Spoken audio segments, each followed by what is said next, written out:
Welcome to our talk show on empowering the green recovery. My name is Claire Dool. Over the next 45 minutes, we're going to be discussing how small businesses can rebuild from the pandemic in a way that prepares them for the looming climate crisis. The International Trade Centre has just launched its SME Competitiveness Outlook 2021 report, and I shall be discussing some of the key findings with the Executive Director, Pamela Coke-Hamilton, who's with me in the studio. We're also going to hear from small businesses in Uganda and the Philippines, as well as from some key players who, like the ITC, are empowering small businesses to go green. We'll be taking questions for the Executive Director throughout the show, so do put them in the chat. And, of course, do tweet, as well as tagging at ITC News and using hashtag Climate Action and hashtag MSME Day 21. But first, a short video to set the scene. Empowering the green recovery. What does that look like? Putting small businesses at the heart of pandemic recovery, ahead of the next crisis, climate change. Small firms make up 90% of businesses worldwide and more than half of all jobs, so their resilience matters. New research from the International Trade Centre shows that resilient companies were 5 times less likely to lay off employees during the pandemic and more likely to have stable sales. A resilient company can withstand disruption because of its strong business processes, internal and external connections, and ability to respond to changes. Best performing companies had key business fundamentals in place, such as good inventory management, a diverse network of suppliers, and a focus on research and development, to name a few. The fact is, small businesses are more vulnerable to shocks, whether the pandemic or climate change, because they display fewer fundamentals of business resilience. But it doesn't have to be this way. Small businesses can rebuild in a way that prepares them for future shocks and at the same time strengthens their core by going green. By going green, small firms can seize new business opportunities. Nearly 60% of African companies that invested in greening their enterprise said it led to new, higher quality and more products, access to new markets or lower input costs. Small firms in developing countries are among the most concerned about climate change, even if they are less likely or less able to address those risks. Women and youth-led companies in particular lag behind in adapting. So small businesses can't do it alone. Business support organisations, governments, lead firms in value chains and international organisations have roles to play. With a network of partners and by investing in the right business fundamentals, small firms can emerge more competitive, resilient and green. The SME Competitiveness Outlook 2021 lays out a 20-point plan for key players to empower small businesses to drive the green recovery. And we're going to learn more about that 20-point plan later on in the show. But first, I have a question for Pamela Coke-Hamilton, who's the Executive Director of the International Trade Centre.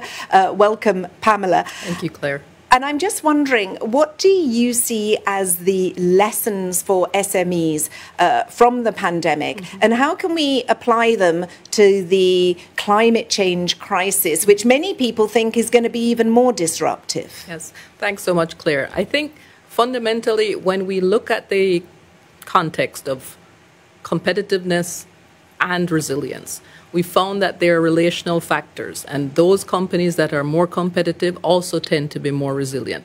And there are certain fundamentals that underscore this.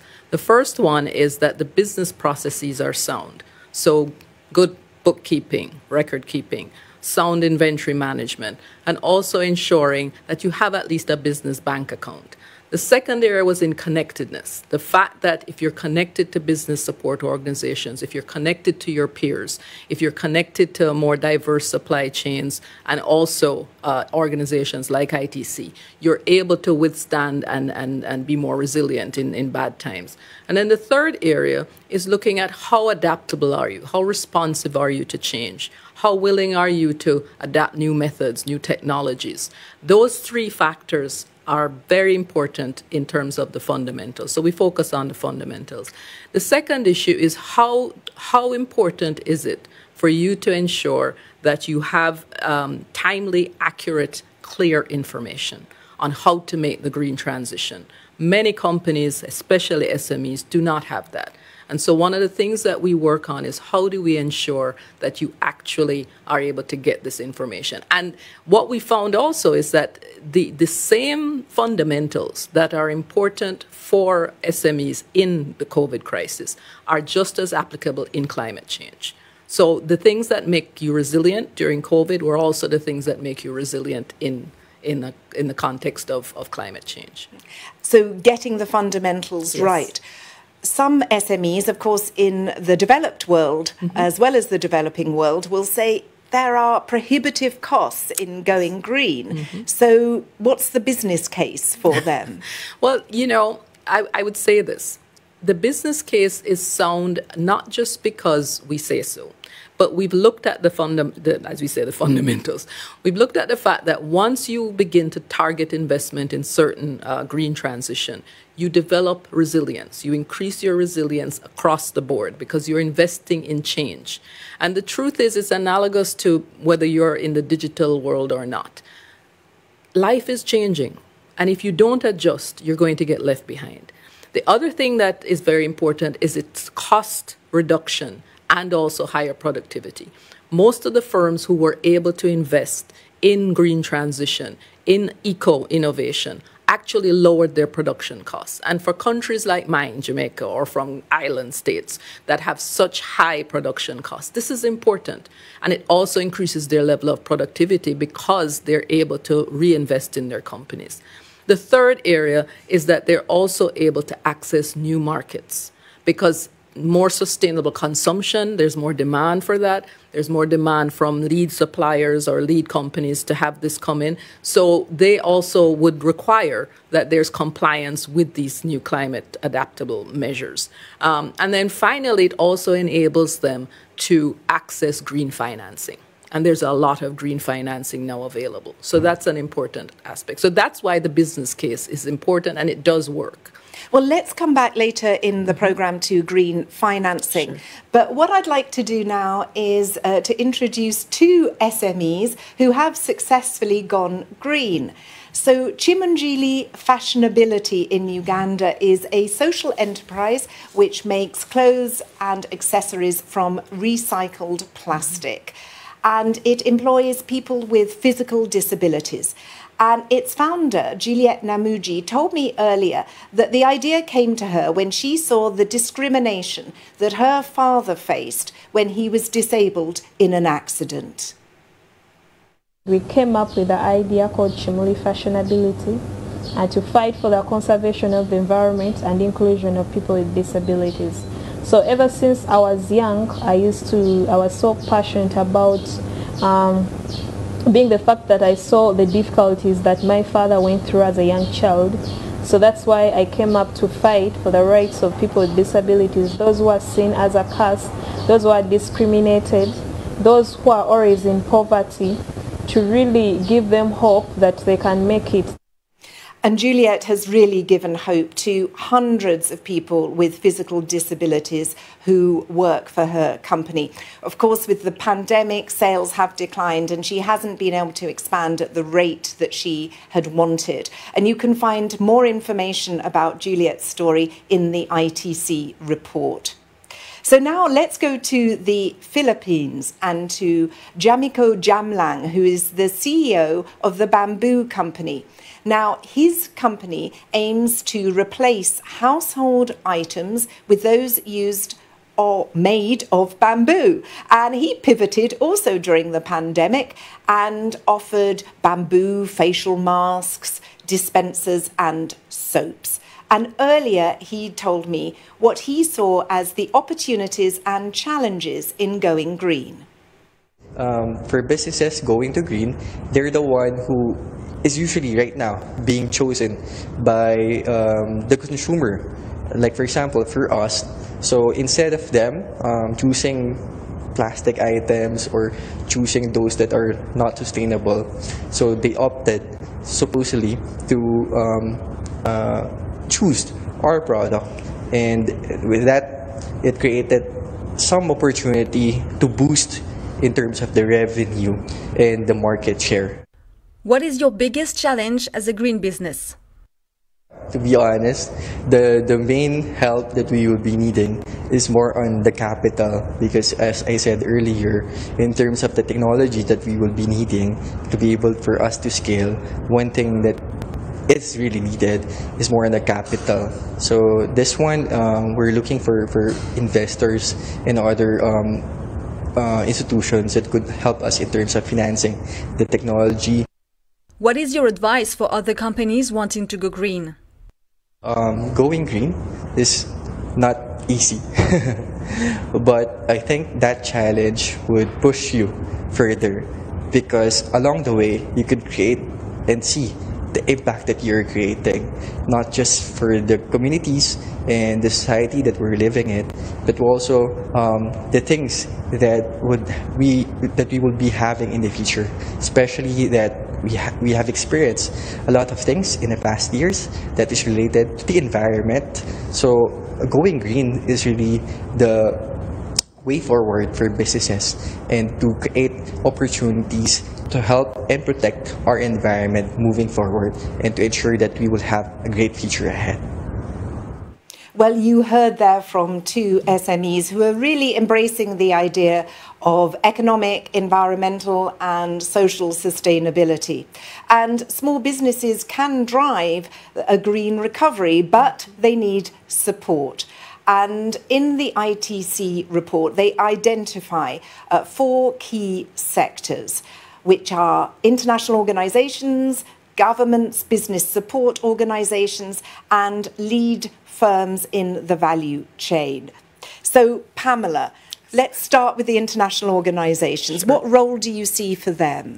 Well, ITC, I can speak on our own behalf. We consider the transition to green recovery as one of the defining elements of our time. It is going to be one of the most critical changes since the Industrial Revolution. One of the things that we have done is that we have started and launched the Green to Compete strategy. And we have a 3-pillar approach. 1, looking at reducing the impact of climate change. 2, looking at enhancing biodiversity. And 3, looking at promoting the circular economy. And so what we've also done is we've set up Green to Compete hubs across the world that help to actually multiply the impact and the work done in further greening. So we work at the ecosystem level with business support organizations. We work with SMEs themselves in helping them transition and actually, look at their own, assess their internal mechanisms and how they can make the transition. We also work at the international organization level with financing to see how we can work on improving green financing and helping them to access it. So those are the kinds of factors that we engage in. Those are the levels that we work at. And we try to ensure that we build out a mechanism and a framework that enables small and medium-sized enterprises to do the green transition. As Pamela was saying there, it's really about having this network of support. And she was mentioning business support organisations. So I'm delighted that we can be joined by the CEO of ProComer, which is an export promotion agency in Costa Rica, which really sets a vision to make trade sustainable in Costa Rica. And we're joined by the CEO, Pedro Berruti. Pedro, welcome. And please tell us a little bit about that sustainable vision and how your organisation supports SMEs to go green. Sure, Claire, and hello, Pamela and everyone. Costa Rica is not going green. Costa Rica has been green for the last 40 years. And definitely that has been our competitive advantage. Our journey started probably 70 years ago when we decided to abolish our army and bet on people, bet on education, bet on sustainability, instead of betting in fighting, in arms, etc. So we started preparing teachers instead of soldiers, buying books instead of guns. And that helped us realize that it was very strategic to protect our environment. Therefore, as a result, we started to create national parks. We made it prohibited all oil exploration, mining, and the country became a green country probably 4 decades ago. As a result of that, we have enjoyed a lot of tourism who comes to Costa Rica to enjoy the volcanoes, the beaches, the river, the wild forest, the rainforest, the biodiversity, and all that. But also we have been very successful attracting large companies because they want to be in a country that is green. And also what we're seeing these days, post-pandemic, is that buyers from all over the world want to buy from countries that are green.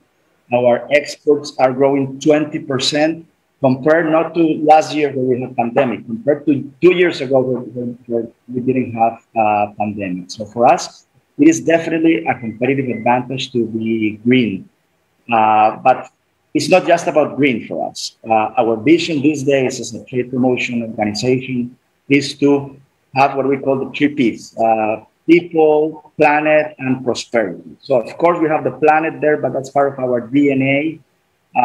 For us, it's now also about having social impact, and it's about building prosperity. But I insist, for us, it's not of course, sometimes it gets more expensive to go green, but on the long term, it's truly a competitive advantage because you can sell more, you can attract tourists, you can attract investors, and for us, it's been And can you tell me, Pedro, absolutely, Costa Rica is a real green country, as you have so eloquently explained to us. Can you also briefly explain the sort of practical support that you offer to SMEs? Yes, so first, we have a 360 approach to our SMEs. Like any other country, we have most of our companies are SMEs. We're a small country and SMEs are very important. So we go from educating SMEs and where the competitive advantage to financing SMBs and dropping seed capital for them to go into this green transformation, into this green mantra that they all should have. Because we, as Pamela said, realize that that is the way to attract new buyers, to differentiate from other countries that are lower in cost, and to charge a premium for our product. So financing, educating, attending with a green concept to all international fairs and events are just few examples of the things we're doing to remain perceived as a green country with green companies. Thank you very, very much for outlining all of the support that you give. Now let's move to another key sector, which are the lead firms in the value chain. And I'm delighted to be joined by the CEO of List & Beisler, which is a German specialty green coffee company, which is long established and which practices sustainable sourcing and business practices. And the CEO is Philipp von der Goltz. Philip, just tell us briefly about your sustainability vision and, very importantly, how are you supporting the suppliers in your value chain? Hi, Claire. Thanks for having me on the show. Hello, Pamela. Also from my side. Well, List & Beisler is a company that has been trading high-quality coffees for 120 years. And I think this proves a little bit the importance of sustainability also from our side. Because being in the market for 120 years in a very complex market shows how interdependent all of us are. And this includes, for and most importantly, the farmers in the producing countries. Coffee is a crop which is mainly produced by smallholders. We're talking about 12.5 million farmers or farms worldwide, which are not, let's say, high professional farms. They are small plots of land where people grow the coffee that we all enjoy.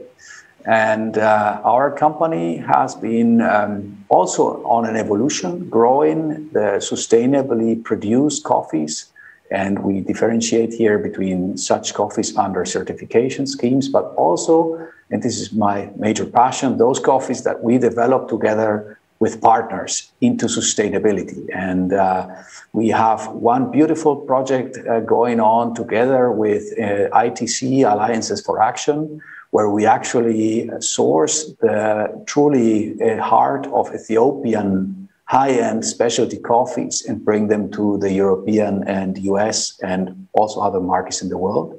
We are jointly training 1,800 farmers in south of Addis Ababa in best agricultural practices, and also what Pamela was mentioning, training them about the basic financial literacy in order to understand better the dimension of their actions from a financial side. Yeah, and this will open, that's our aim at least, also the possibility to bridging or giving them access to finance in a later stage. And Philippe, so sorry to interrupt you, but I was just thinking about that Alliances for Action initiatives, because that also produces this coffee exporters guide. And could you just very briefly, because I would like to take some audience questions in a moment, just explain how that guide can support SMEs? Yes, well, that's a beautiful project. Again, a project we're doing together with ITC and the Alliances for Action. And basically, I'm one of the co-authors of this new edition. It's the 4th edition of an existing guide, which basically explains SMEs in the countries of production how to produce coffee and access international markets. And this guide does not only end up in the hands of new cooperatives or new farmer associations, but also into the hands of policymakers in coffee-producing countries. So the new Minister of Agriculture gets into power. So we hope he or one of his assistants has the guide in his hand and understands how modern value chains for coffee work, and where sustainability is an intrinsic part of a modern supply chain and of a modern product to a certain extent. It becomes another layer of the quality of a product. So this is a joint approach that we are doing. We're hoping of having a huge impact there with the joint effort. And it proves, I think, one important change in the last decade, which is going into from competition more and more into a collaboration space. And we are happy to have these collaborations in place. Well, thank you very much, Philip. Thank you, Pedro. Do stay with us. I'm just going to take an audience question that's come in for Pamela, which is, why aren't all small businesses going green? Okay. Frankly, it's a very good question. Why not? Because it's obvious, isn't it? There are two factors. One has to do with cost. The fact is that the cost of going green can be prohibitive for very small enterprises. And this is understandable. You have to do sunk costs between 25 to 30,000 just to make the transition maybe to solar panels or to other. But you can undertake less prohibitive things like looking at greening your building. So, for example, changing out LED lights, doing things like water capture. So things that don't cost that much up front. So that's the first issue, the cost. The second issue is the fact that governments tend to not necessarily put in place the incentives that enable them to, to go green. If they're tax incentives, maybe they will look at it and decide, okay, you know what, this works for me. The other issue is looking at what other kinds of market access opportunities that this will create. So we have to do the pull factor instead of the push, right? And I think those are the key issues. How do we enable them to take advantage of it? How do we lower the cost that's associated with actually, going green? And also promote the opportunities and the advantages of going green. Well, do keep on submitting your questions, because we are going to take them throughout the show. And I think that's a very interesting question, because Pamela referred to it earlier, and so did Pedro and Philip, this whole idea of access to green financing. So let's look at this challenge, which is in the report. Yes. How is there a lot of green financing around, first of all? And how do we make sure that the SMEs can access it? There is quite a lot of green financing, actually. You know, the Green Climate Fund, several other funds out there. The biggest problem we have, and ITC works on both sides of the financing equation. First of all, we work with SMEs. We work with SMEs to help them design investable projects. One of the complaints we always get from financiers and banks is that we don't have bankable projects. You know, it just won't fly. So one of the things we do is we work with them to actually develop investable green projects that can actually become eligible for financing. And we do these through our green SME boot camps, and basically work with them at that level to enable them to design these projects. We also work on the side of the financiers themselves, because one of the other difficulties we faced, and I can say this for the Caribbean, is that even though the banks are extremely liquid, billions of dollars sitting there, they have not worked out a methodology to apply value to greening. And so when a small enterprise goes to the bank and says, look, I'd like to, get solar panels or do LED or do, insulation or move to production based on alternative energy, they haven't been able to quantify unless you can give them collateral, which is hard. And so the ability to translate the idea and the concept into hard cash is one of the difficulties. So we work with the financiers as well to see how they can do it. And the third thing we do is we do matchmaking. So we look at the supply side and the demand side, and we try to map what is out there, collect that data, and make it available to SMEs so that they can try to access this financing. So I imagine that it's all about access, and Pedro, your organisation, as a mediator, perhaps between banks and lending organisations and the SMEs. How do you help your SMEs in Costa Rica get access to this green financing? Yes, definitely. Our mission is to be part of helping the country develop this inclusive and sustainable growth. Within that, the finance factor, it's key, right? As Pamela said, there's more green funds available, but there's not methodology, and there are still some old bank practices on how to access these funds. What we're doing is the matchmaking, even with the banks and with the companies. We help SMBs build a case, build a pitch that will make sense for a bank, that will reduce the risk of a bank. And the bank see us, the TPO, as a partner that is helping the bank, to reduce the risk, because they know that we can help these SMBs then matchmake with buyers. We're also promoting green entrepreneurship. I think there's a huge potential there, not just to attract more funds, but also to born green, not just become green, but like SMBs need to born green. These days, we are in Costa Rica are promoting what we call a plant-based economy, meaning that you can develop products out of plants, out of agricultural waste, and things like that. And the eyes of the world are on that, right? We're seeing more and more interest from global financiers that this plant-based economy will be the future, that is huge potential, and that is on top opportunities for SMBs.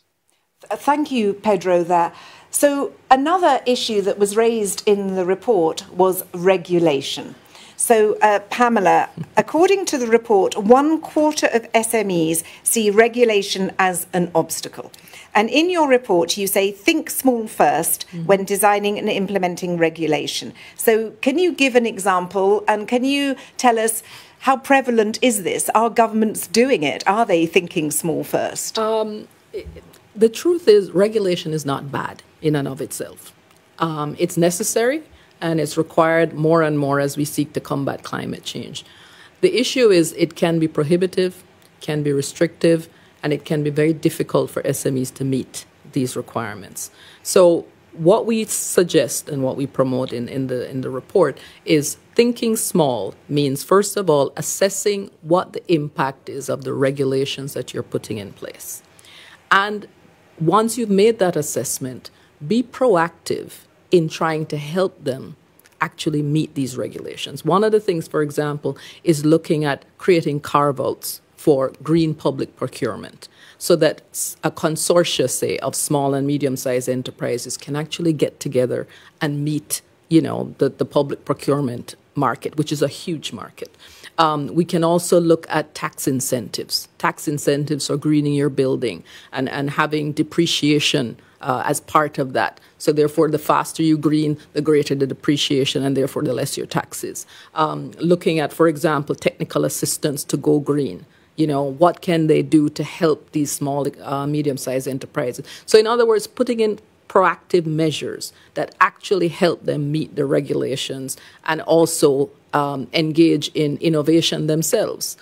So these are the kinds of things that we mean by, think small. Just think about them. Keep them in mind when you're putting in place these regulatory measures. And are they thinking about them? Well, Costa Rica is.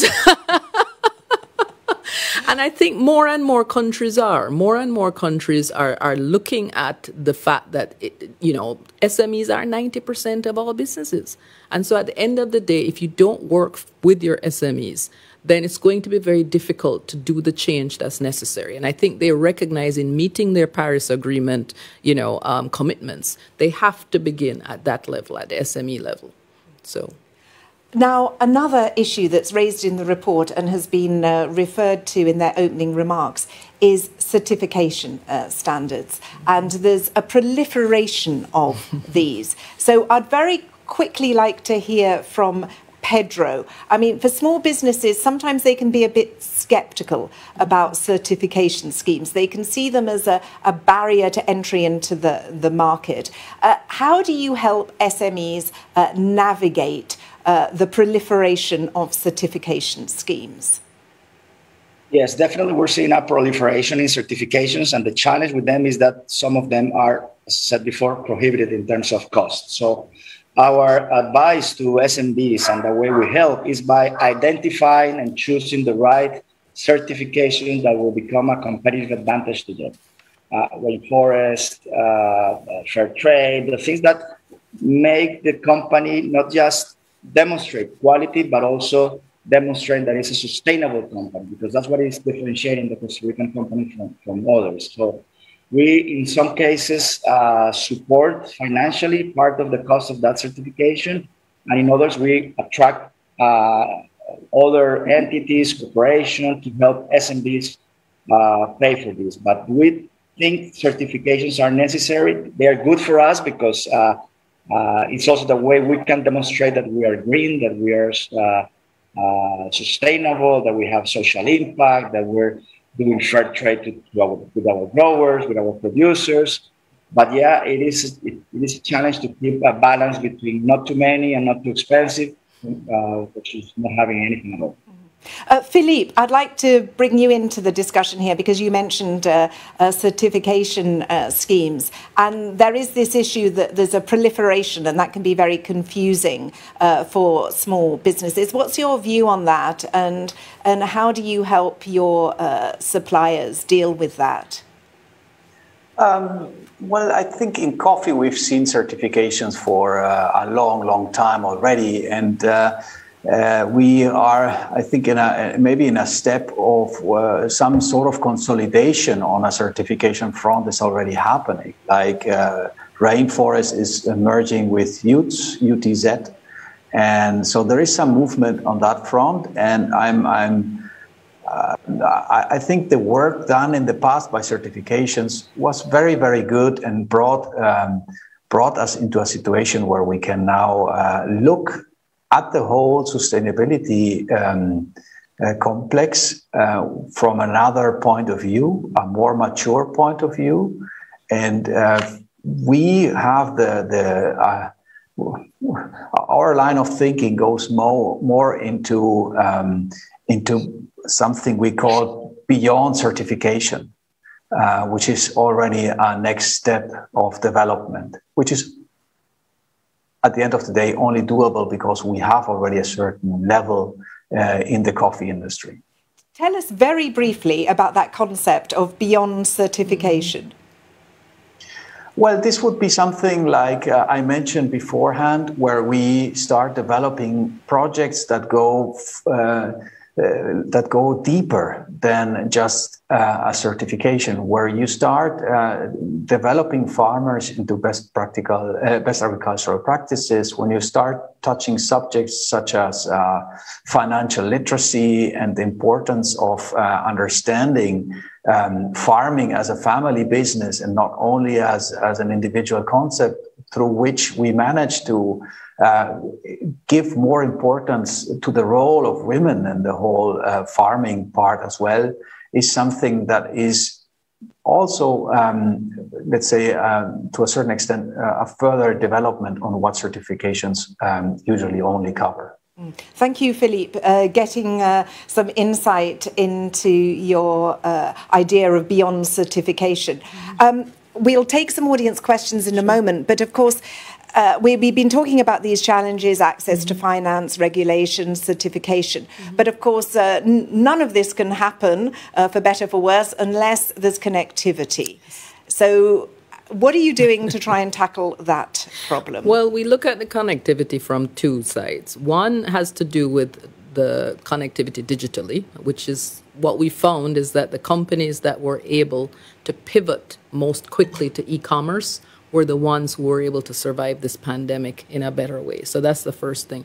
The second thing, we still look at connectivity as well with relation to the BSOs, the ecosystem of business support, and ensuring that, you know, normal networking and peer-to-peer understanding and access to buyers and suppliers is also part of it. One of the difficulties with the connectivity issue is that there's still 4 billion people unconnected.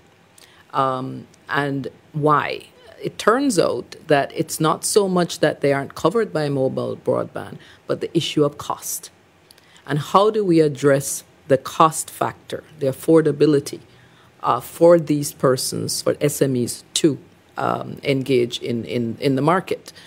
So this is one of the areas that we're also working on to try to ensure that we can encourage governments to enable connectivity, lowering the cost, providing the infrastructure that enables them to access the online marketplace, because that is a huge opportunity that's missing for so many of the people. And so for SMEs, this is going to be a critical aspect also of their competitiveness, of their ability to go green, and also to take advantage of the markets that will be open once they transition to green. So those would be the... Thank you very much for those ideas. And please do keep your questions coming in. There's one here that I see, Pamela, a forward-looking question. Of course, everybody's thinking about the COP26 in November in Glasgow. What would you like to see come out of that in terms for small businesses? Okay. I think the first thing I'd like to see is that they're actually on the agenda. That would be helpful. Are they not at the moment? We're not really clear what the agenda is, because there's so much in the Paris Agreement, and with the US now rejoining, it's going to be an exciting time, I'm sure. So the first thing is to ensure that the issues that affect MSMEs especially are taken into account.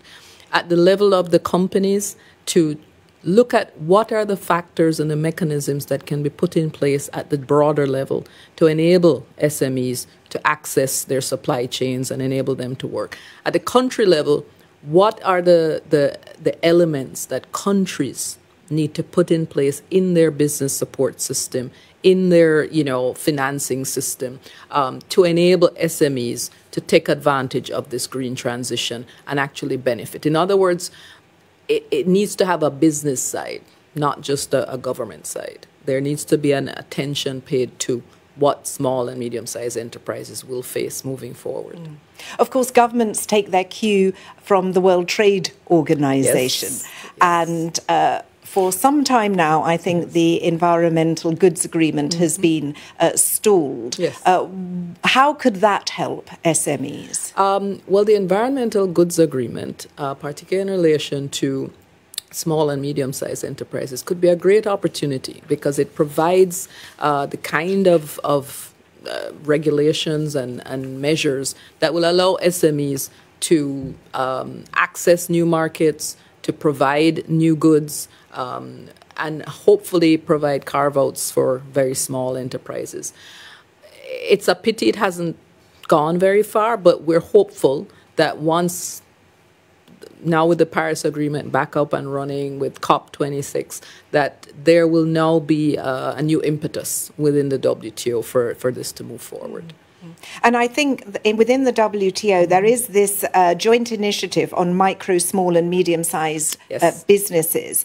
Does that include greening SMEs? Perhaps you could give us an update on that. It was just launched. I mean, it was late last year, I think October. So the MSME, it's an informal working group. I think right now they're just beginning to flesh out what they will cover, how they will approach the issue in the context of the WTO, how they will engage with small businesses. It's very new, so I don't think that they have been able to move into the whole issue of green or, other factors. Basically, they're still looking at the framework of how MSMEs and their issues will be considered in the context of WTO agreements. Here in Europe, we're hearing a lot about the EU Green Deal. And one of the key things in that is the carbon border adjustment tax that's being discussed. What impact do you think that could have on SMEs? The good thing about the carbon border adjustment tax is that it's focused more on high intensity carbon emissions. So, for example, steel, aluminum, primary products, generally commodities, are not included. So that's a great thing for most LDCs and small countries and small and medium-sized enterprises. And so thus far, it should be okay. We will see how it works out, because in any negotiation, in any process, there will be winners and losers. But the hope at this point is that it will be focused more on the large emitters, the really, big industries. Interesting. Well, thank you very much, Pamela, for talking about this report and the recovery plan and how important it is to have this network, but also giving us a bit of insight into what's happening at the World Trade Organization. I would also like to thank Pedro Beruti, CEO of Procomer, and Philip von der Goltz, CEO of List and Beisler, for joining us live, as well as entrepreneurs Juliet Namuju and Jamiko Jamlang for their contributions. Thanks to our audience also for tuning in on Facebook and LinkedIn and for sharing your questions with us. Now, this talk show kicks off a series of events focused on small businesses in the run-up to the Micro, Small and Medium-Sized Enterprise Day, which is celebrated globally on the 27th of June. So do check out our website at www.intracen.org. That's all from me, Claire Dool. Goodbye and thanks for watching.